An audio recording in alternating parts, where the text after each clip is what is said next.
महाराष्ट्र में कई जगह शिव सैनिकों का विरोध किया जा रहा है। जी हां, जलगांव में शिव सैनिकों ने आगजनी की है। टायर जलाकर जलगांव में रास्ता रोका गया है। लेकिन अब कितने शिव सैनिक इस तस्वीर में दिखाई दे रहे हैं वो गिनती मात्र हैं। वो अलग बात है कि नाराजगी और विरोध की कुछ तस्वीरें इस वक्त महाराष्ट्र के जलगांव इलाके से आ रही है। राजीव, इस पर आप अपडेट दें। उद्धव ठाकरे ने इस्तीफा दिया, उसके बाद शिव सैनिकों की कुछ नाराजगी इस वक्त हम देख रहे हैं जलगांव में। हालांकि उतना एग्रेशन नहीं देख रहे हैं और उतनी बड़ी संख्या में शिव सैनिक भी सड़कों पर नहीं है। हर बार की तरह जिस तरह से शिव सैनिकों का प्रदर्शन देखने को मिलता था और इस पूरे महाराष्ट्र के राजनीतिक घटनाक्रम में एक जो तस्वीर सबसे ज्यादा चर्चा का विषय रही वो थी कम संख्या में शिव सैनिकों का पहुंचना, प्रदर्शन करना। और आज की तस्वीर देखिए, मात्र गिने चुने 2 से 3 शिवसेना के कार्यकर्ता, या कह लीजिए 2, 4, 6, 8 तो हम गिन पा रहे हैं, नजर आ रहे हैं।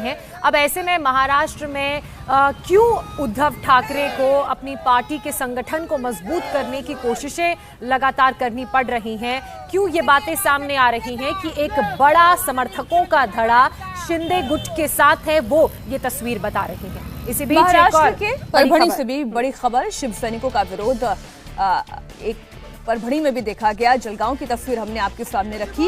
एकनाथ शिंदे के पोस्टर पर काली पोती गई है। दरअसल कल उद्धव ठाकरे ने जब अपना भावुक मैसेज दिया, बतौर मुख्यमंत्री अपना आखिरी मैसेज उन्होंने दिया, फिर इस्तीफा उन्होंने जाकर राज्यपाल को सौंपा। उन्होंने कहा कि अपनों ने ही धोखा दिया है और आप ये याद रखिएगा कि आपने बाला साहेब ठाकरे के बेटे के साथ क्या किया। ये उनका आखिरी भावुक कार्ड आप कह सकते हैं, इमोशनल दाव आप कह सकते हैं जो उन्होंने चला, और उसका कुछ असर तो दिखाई देता है जलगांव में। और परभणी की ये जो 2 तस्वीरें हमने आपके सामने रखी हैं, आप देख रहे हैं कि कैसे एकनाथ शिंदे के चेहरे पर कालिक पोती गई है। पोस्टर को भी फाड़ा जा रहा है। ये तस्वीरें आपके सामने हैं और आप ये भी देखिए, ये जो शिंदे की तस्वीर आपको दिखाई दे रही है इसमें बाला साहेब ठाकरे भी हैं। और बार बार एकनाथ शिंदे ये कह रहे थे कि ये बाला साहेब ठाकरे के हिंदुत्व पर चलने वाला विधायकों का दल है, हम असली शिवसेना हैं।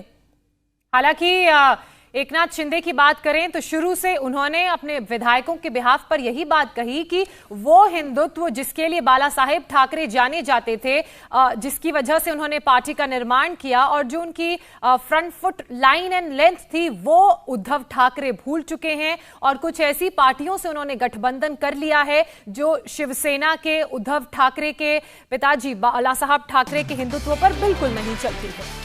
इसी बीच एक और बड़ी खबर आ रही है। महाराष्ट्र में सत्ता छीनने के बाद शिवसेना नेता संजय राउत ने शिंदे गुट पर करारा हमला बोला है। संजय राउत ने कहा, हमारे अपने लोगों ने हमारे साथ गद्दारी की, इसलिए उद्धव ठाकरे को कल मुख्यमंत्री पद से इस्तीफा देना पड़ा। संजय राउत ने कहा कि शिवसेना अब लोगों के बीच जाएगी और अपने बूते पर सत्ता में वापसी करेगी। आइए सुनते हैं संजय राउत ने क्या कहा। ये मुख्यमंत्री उद्धव ठाकरे जी, जो पार्टी के चीफ है शिवसेना के, कल रात को अपने पद से इस्तीफा दिया है। सर्वोच्च न्यायालय में जिस प्रकार का निर्णय आया है उसके बाद पद पर रहना उनके लिए उचित नहीं था।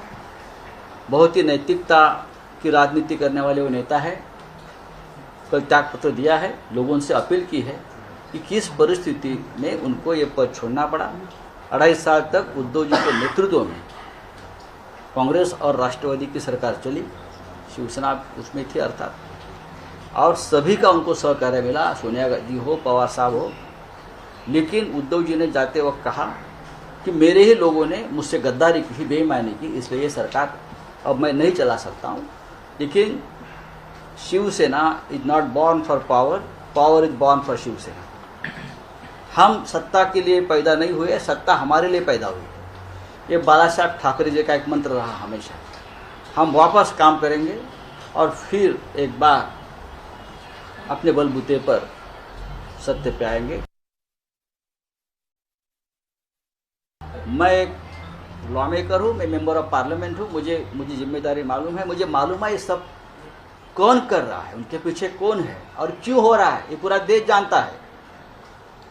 देश के सभी विभागों के मुख्यमंत्री, हमारे अपोजिशन के नेता, सबके मेरे पास फ़ोन आ रहे हैं और मैंने सबको कहा। अभी मेरी पवार साहब से भी बात हुई, मैंने उनको भी कहा मैं कल जा रहा हूँ। और पवार साहब ने मुझे कहा, संजय तुम अकेले नहीं हो, हम सब आपके साथ हैं, तो मुझे डर नहीं है। मैं मेरी बात रखूँगा। ये राजनीति के स्टेप है मुझे रोकने के लिए, पार्टी को रोकने के लिए, उद्धव जी को रोकने के लिए, लेकिन हमने जिंदगी में कोई गलत काम नहीं किया। इंडिया टीवी हर वक्त हर जगह डाउनलोड करने के लिए सर्च करें India TV news Google play store या ऐप स्टोर पर।